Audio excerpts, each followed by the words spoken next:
मैं सबसे पहले बाबा विश्वनाथ की इस पावन धरा को कोटि कोटि नमन करते हुए महाविद्यालय परिवार को आज़ादी के अमृत महोत्सव वर्ष पर चौरी चौरा अपराजेय समर के उन सभी सेनानियों को स्मरण करने के लिए हृदय से धन्यवाद देता हूं, महाविद्यालय परिवार का अभिनंदन करता हूं।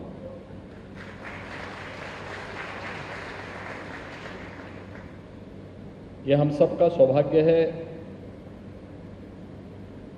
कि देश की आज़ादी के 75 वर्ष जब पूर्ण होने जा रहे हैं, इस अवसर पर दुनिया के सामने वैश्विक मंच पर जो एक नया भारत हम सब के सामने है, प्रधानमंत्री मोदी जी के नेतृत्व में आज वह न केवल भारत की 135 करोड़ जनता के विश्वास का प्रतीक बना है, बल्कि पूरी दुनिया में जहां कहीं भी कोई संकट है, कोई चुनौती है, विश्व मानवता के सामने स्वयं के अस्तित्व का संकट आ खड़ा हुआ है, दुनिया आशा भरी निगाहों से कहीं और देखती है तो वह केवल और केवल एक देश दिखता है, एक नेतृत्व दिखता है, और नेतृत्व आदरणीय मोदी जी का और देश भारत की ओर देखता है। काशी वासियों का ये सौभाग्य है। काशी हमारी दुनिया की सबसे प्राचीन आध्यात्मिक और सांस्कृतिक नगरी के रूप में तो है ही, लेकिन काशी आज इस देश को नेतृत्व भी दे रही है। ये काशी का हर नागरिक इस बात के लिए अभिनंदन का पात्र है कि प्रधानमंत्री मोदी जी को काशी ने देश की संसद में प्रतिनिधित्व करके भेजा, और आदरणीय प्रधानमंत्री जी ने काशी को उसकी पुरातन काया को बनाए रखते हुए एक नए कलेवर के रूप में दुनिया के सामने प्रस्तुत किया है। आज आप देखते होंगे, पिछले 2 महीनों के दौरान 2 देशों के प्रमुख काशी में आए। पहले नेपाल के माननीय प्रधानमंत्री जी का काशी में आगमन, और फिर मॉरिशस के प्रधानमंत्री जी का काशी में आगमन। पिछले 2 महीनों के अंदर 2 राष्ट्राध्यक्षों का काशी में आगमन हुआ है।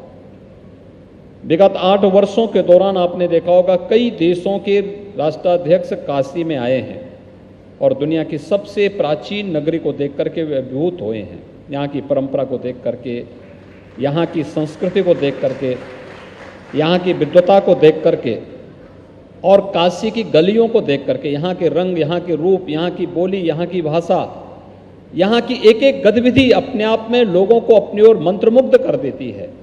व्यक्ति कहीं का भी हो, उसकी बोली, भाषा, राग, रंग, खान पान कुछ भी हो, लेकिन जब वो काशी में आता है तो काशीवासी होकर के ही रह जाता है। और काशी की यही विशेषता काशी को दुनिया के सामने एक अलग पहचान दे देता है।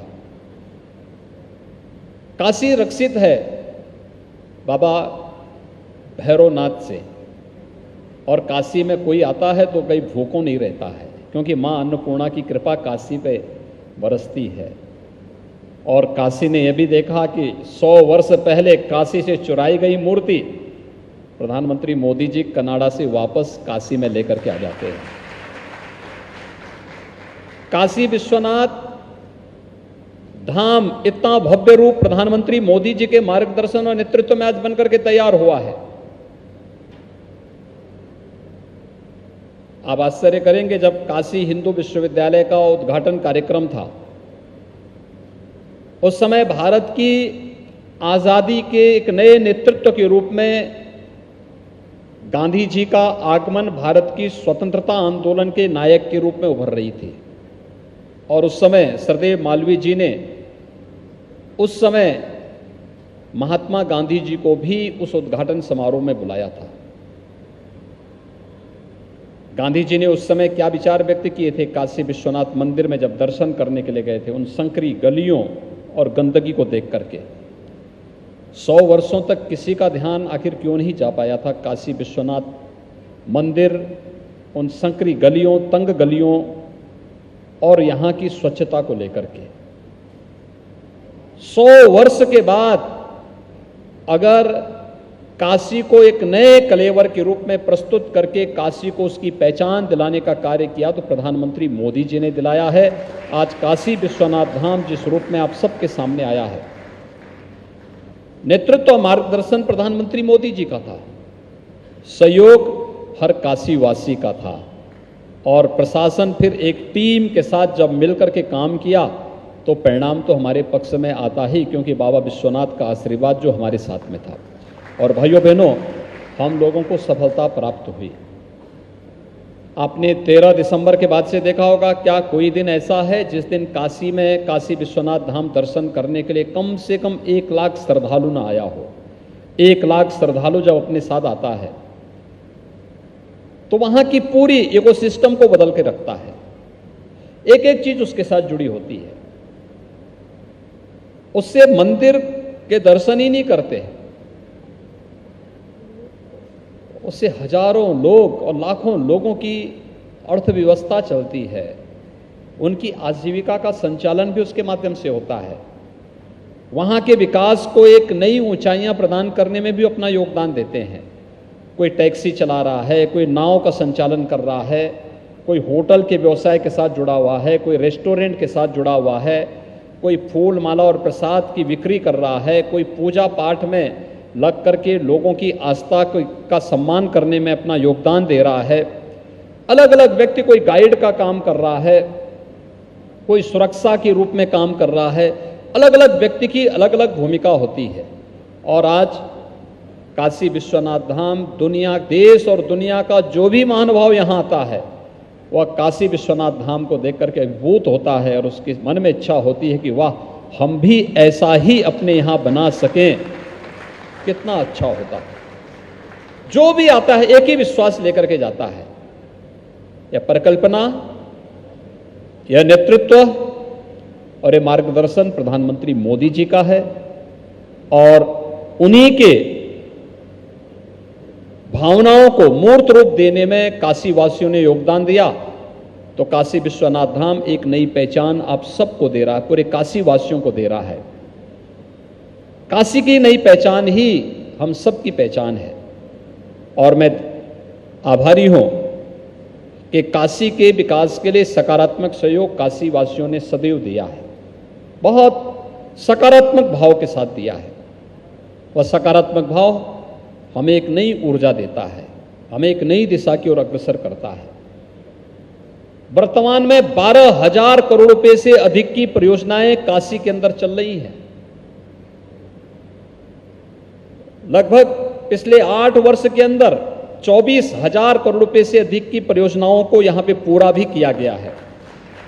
और मैंने देखा, जनता जनार्दन ने भले ही तात्कालिक रूप से कष्ट सहा होगा, लेकिन कभी उसके विरोध में कोई स्वर नहीं उठाया। बड़ी शालीनता के साथ, पूरी मस्ती के साथ काशीवासी उसको हंसते हुए टाल गया। चलो, तात्कालिक समस्या होगी, लेकिन ये तो हमारे लिए और आने वाली पीढ़ी के लिए एक सुखद अवसर भी लेकर के आएगा। और आपका जो ये विश्वास था, उस विश्वास पर खरा उतारने का कार्य मोदी जी की टीम ने किया है और आज उसी विश्वास के साथ हम लोग काशी के अंदर कार्य भी कर पा रहे हैं। भाइयों बहनों, प्रधानमंत्री मोदी जी ने यही तो हम सब देशवासियों को एक नया संकल्प दिया है कि हम सब सौभाग्यशाली हैं कि आजादी के अमृत महोत्सव के इस उत्सव को देखने के साक्षी हम सब बनेंगे। जब ये देश अपनी आजादी के 75 वर्ष पूरा कर रहा होगा, उस समय का भारत और आगामी 25 वर्षों की एक व्यापक कार्य योजना को प्रधानमंत्री मोदी जी ने देशवासियों के सामने दिया है। आजादी के उन सभी बलिदानियों को हम स्मरण कर सकें जिन्होंने आजादी के आंदोलन में जुड़ करके, ज्ञात और अज्ञात, आप किसी भी जनपद में जाएंगे, किसी भी गांव में जाएंगे, अगर आप कुदेरेंगे तो आपको कोई ना कोई ऐसा फ्रीडम फाइटर मिल जाएगा जिन्होंने आजादी की लड़ाई में अपना योगदान दिया। लेकिन एक सामूहिक लड़ाई थी, देश की लड़ाई थी। कुछ लोगों ने पहचान देकर के, कुछ लोगों ने अज्ञात रह करके अपनी पहचान को छुपा करके इस लड़ाई में योगदान दिया और उसका परिणाम था कि आज़ादी के आंदोलन को एक नई ऊंचाइयां प्राप्त हुई और देखते देखते जिसके बारे में कहा जाता था कि अंग्रेजों का सूर्य कभी अस्त नहीं होगा, 1857 के प्रथम स्वातंत्र समर ने अंग्रेजों के सूर्य को अस्त करने के लिए भी पहली घंटी बजा दी थी कि नहीं, इनका सूर्य भी भारत से अब अस्त होने वाला है। भारत स्वाधीनता की ओर आगे बढ़ रहा है और वही क्रम आगे बढ़ता हुआ दिखाई दिया। 1922 में 4 फरवरी को गोरखपुर में चोरी चोरा की घटना घटित हुई थी। उसमें कोई राष्ट्रीय नेता नहीं था। चोरी चोरा का जो घटना घटित होती है, जो ऐतिहासिक घटना है, वहां के किसानों ने, वहां के मजदूरों ने, वहां के श्रमिकों ने, गांव की महिलाओं ने, वहां के सन्यासियों ने,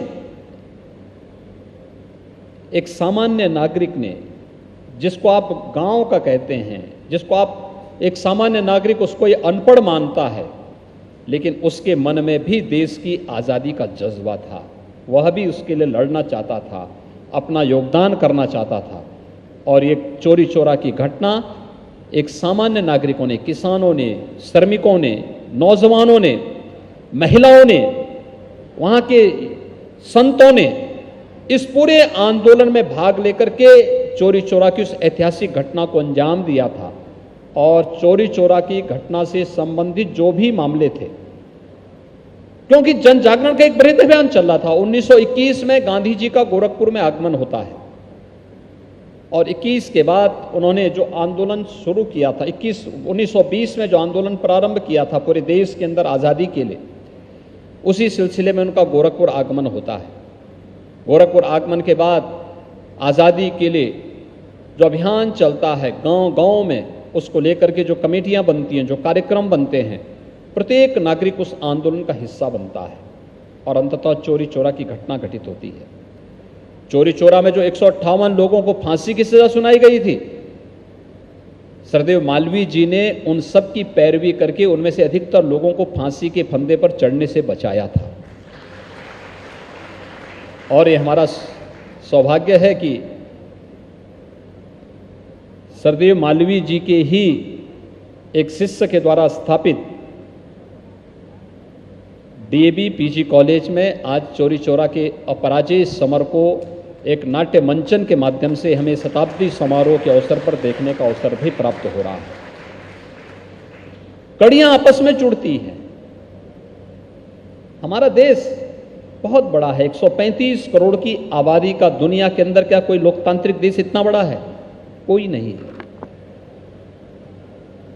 भारत से आबादी की दृष्टि से चीन थोड़ा बड़ा है, लेकिन चीन के अंदर कोई मौलिक अधिकार किसी नागरिक को नहीं है। कोई व्यक्ति वहां पे मौलिक अधिकारों की बात नहीं कर सकता है। वहां पे पोलित ब्यूरो के आदेश ही सब कुछ मान लिए जाते हैं। भारत में ऐसा नहीं है। भारत में जनता की आवाज को सर्वोपरि दिया गया है। जन भावनाओं का सम्मान किया जाता है, जन आस्था का सम्मान किया जाता है। काशी विश्वनाथ धाम जन आस्था की सम्मान का प्रतीक है। अयोध्या में राम मंदिर का निर्माण उसी जन आस्था के सम्मान का प्रतीक है। जन आस्था को सम्मान, जनता जिस चीज को सम्मान की दृष्टि से देखे, उसको प्रोत्साहित करे, सरकार उसमें सहयोग करने के लिए सदैव तत्पर दिखाई देती है। देश के अंदर गरीबों के लिए शौचालय बनने चाहिए, गरीबों के मकान बनने चाहिए, गरीबों के लिए उज्ज्वला योजना की रसोई गैस के सिलेंडर फ्री में मिलने चाहिए। जनता की आवश्यकता थी। मोदी जी ने उस प्रकार के कार्यक्रम देश के अंदर चलाए और व्यापक जन कल्याण के प्रतीक बने। आप देख सकते हैं कि कैसे जन भावनाओं को सम्मान करते हुए कार्यक्रम आगे बढ़ सकते हैं। उस समय जनता नेतृत्व दे रही थी, लेकिन जब देश की आजादी की लड़ाई चल रही थी, सरकारें जन आस्था का सम्मान न करके उसके विरोध में कुछ न कुछ बैरियर खड़ा करने का कार्य करती थी। जन आस्था का सम्मान करने वाली, जन कल्याणकारी योजनाओं को आगे बढ़ाने वाली सरकार ही हमेशा जन विश्वास का प्रतीक भी बनती है। और जन विश्वास का प्रतीक बनने के लिए किसी भी लोक कल्याणकारी सरकार को क्या बनना चाहिए? मोदी जी ने उसका बहुत छोटा सा नारा दिया 2014 में, सबका साथ, सबका विकास। उन्होंने कोई जाति, कोई मत, कोई मजहब, कोई क्षेत्र, कोई भाषा की बात नहीं कही। सबके कल्याण के लिए 2 शब्द दे दिए, सबका साथ, सबका विकास। और आपने देखा होगा जितनी योजनाएं चली उसी को केंद्र में रख करके वो योजनाएं आगे बढ़ती गई। कोई योजना जाति, मत, मजहब, क्षेत्र, भाषा के आधार पर नहीं है। पूरे देश को केंद्र में रखकर, गांव को केंद्र में रखकर, गरीब को केंद्र में रखकर, महिलाओं को केंद्र में रखकर, नौजवानों को केंद्र में रखकर उन योजनाओं को लागू किया गया, प्रॉपर मॉनिटरिंग की गई और वे योजनाएं आज सफलता की एक नई ऊंचाइयों को प्राप्त करते हुए व्यापक जन विश्वास की प्रतीक तो बनी, साथ साथ दुनिया के अंदर कौतूहल और आश्चर्य का विषय भी बनी है। कोरोना कालखंड में देश की लीडरशिप कैसे होनी चाहिए, आपने ये भी देखा होगा। 135 करोड़ की आबादी का भारत इस सदी की सबसे बड़ी महामारी का सामना कर रहा था। पूरी दुनिया कर रहा है। चीन में वर्तमान में 4थी लहर से पूरा लॉकडाउन है। चीन पूरी तरह लॉकडाउन की चपेट में है। दुनिया के तमाम देशों में लॉकडाउन की स्थिति है। 4थी लहर कब आई पता नहीं, हमारे यहां 4थी लहर भी समाप्त हो रही है। 3री लहर पहले ही समाप्त हो चुकी थी। 3री लहर जनवरी फरवरी में आ चुकी थी और हम लोग जब मई में हैं, 4थी लहर भी अब समाप्ति की ओर है। मैं देख रहा हूं यहां पर शुक्ला जी के अलावा किसी ने मास्क नहीं लगाया था, क्योंकि हमें कोई भय ही नहीं है। अब कोई भय नहीं, मेरा मास्क भी जेब में पड़ा हुआ है। मैं मास्क अक्सर लगाता था, लेकिन मैंने भी पिछले कुछ दिनों से मास्क से परहेज करना शुरू कर दिया, जिससे लोग भय से मुक्त होकर के अपना काम बहुत मजबूती के साथ कर सके। और हम लोगों ने उसको सावधानी बरत रहे हैं, सतर्कता बरत रहे हैं। लेकिन आपने देखा होगा कोरोना कालखंड में कोरोना कर्फ्यू से लेकर के लॉकडाउन की स्थिति से लेकर के हमें किस व्यक्ति के लिए कौन सी योजना चलानी है। लॉकडाउन के दौरान प्रधानमंत्री गरीब कल्याण योजना को लागू करके फ्री में राशन की व्यवस्था गरीबों के लिए करना, जरूरतमंदों के लिए करना। उस समय तमाम लॉकडाउन के दौरान तमाम तबके के लोगों के लिए जब उनकी आजीविका पर असर पड़ा, भरण पोषण भत्ते की व्यवस्था करना, जनधन अकाउंट में पैसे की व्यवस्था करना, 6 महीने तक फ्री में रसोई गैस के सिलेंडर उन गरीब परिवारों को उपलब्ध करवाने की व्यवस्था करना,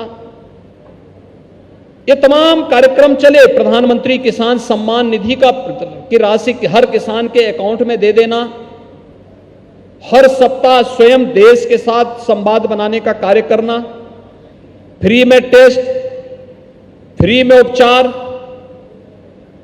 फ्री में वैक्सीन की व्यवस्था करना। भाइयों बहनों, दुनिया के अंदर वैक्सीनेशन का इतना बड़ा ड्राइव दुनिया के अंदर कहीं नहीं हुआ है जो भारत के अंदर हुआ, और जितनी व्यवस्थित तरीके से हुआ है।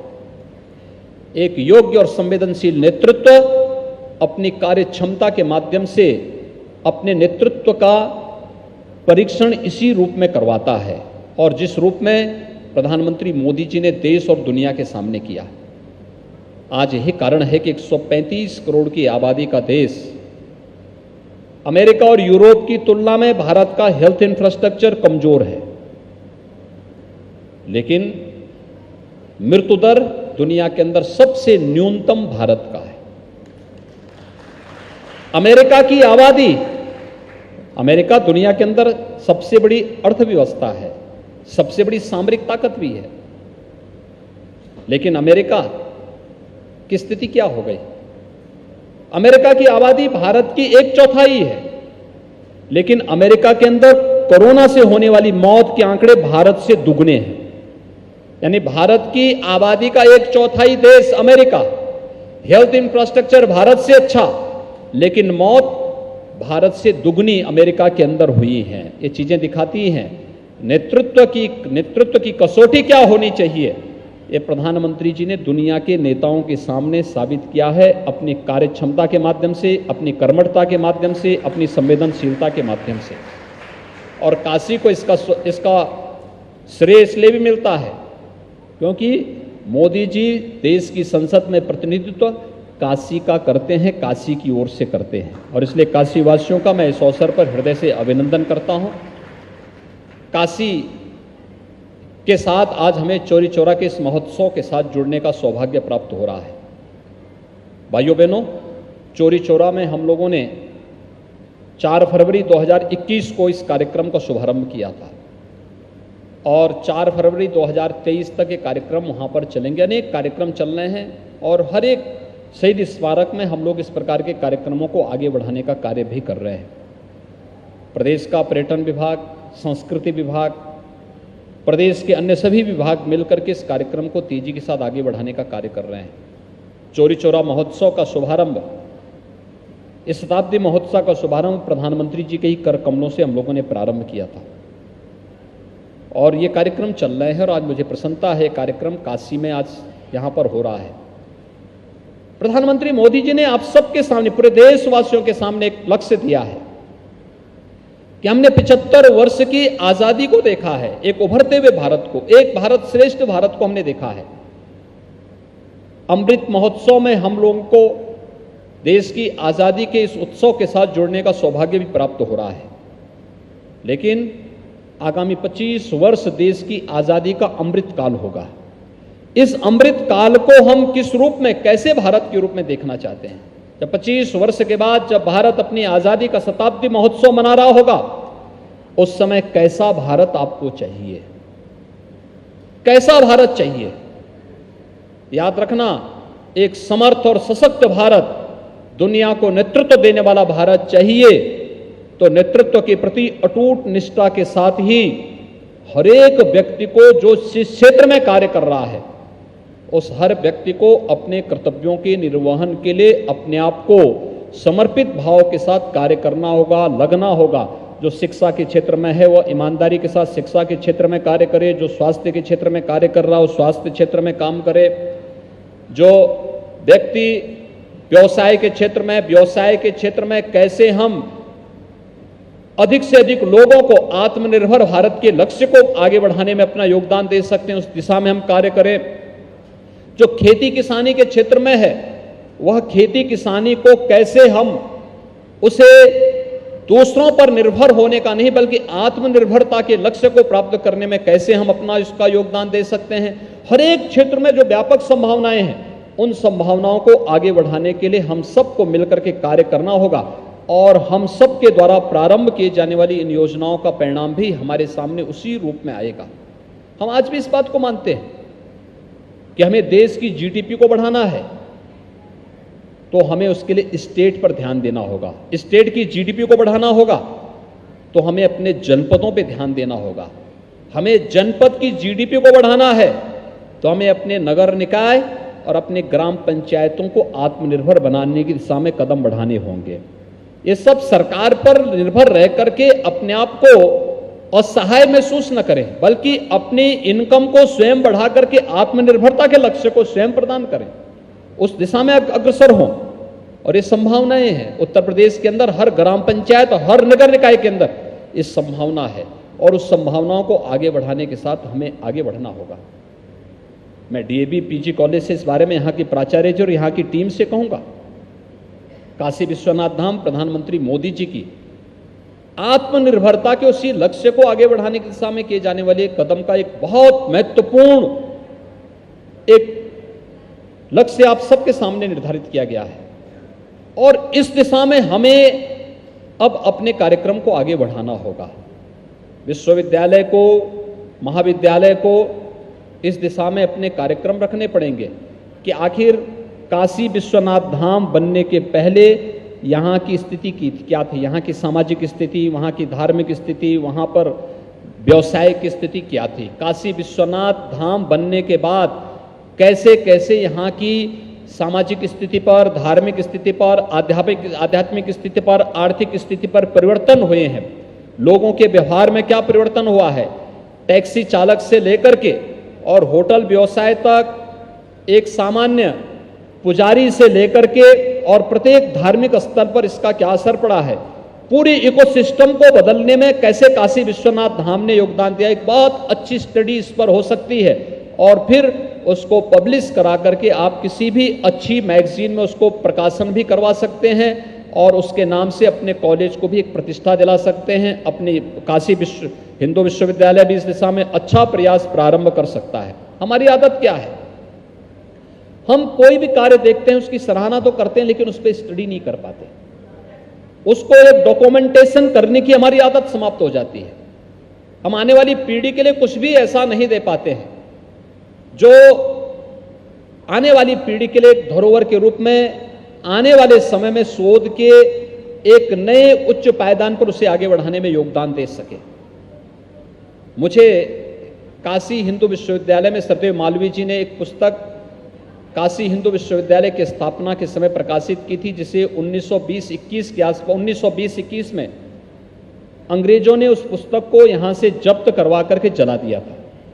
वो सनातन हिंदू धर्म पर पुस्तक थी। मुझे काशी के ही एक स्कॉलर ने वो पुस्तक उपलब्ध कराई थी और उसकी एक दुर्लभ प्रति मुझे फिर बाद में उसका हिंदी में, इंग्लिश में उन्होंने मुझे उपलब्ध कराई। मैंने उसका हिंदी ट्रांसलेट के लिए दिया कि भाई इसको हम कैसे कॉलेजेस में उपलब्ध करा सकते हैं, स्कूलों में कैसे इसको भेज सकते हैं। सनातन धर्म पर एक मौलिक ग्रंथ है, श्रीमती एनी बेसेंट ने उसको उस समय लिखा था और बहुत अच्छा, उसमें बहुत अच्छा काम हुआ है। अगर मालवीय जी ने उसको काशी हिंदू विश्वविद्यालय के लिए लागू किया, यहाँ के स्कूलों के लिए लागू किया था, तो मौलिक ग्रंथ जरूर रहा होगा।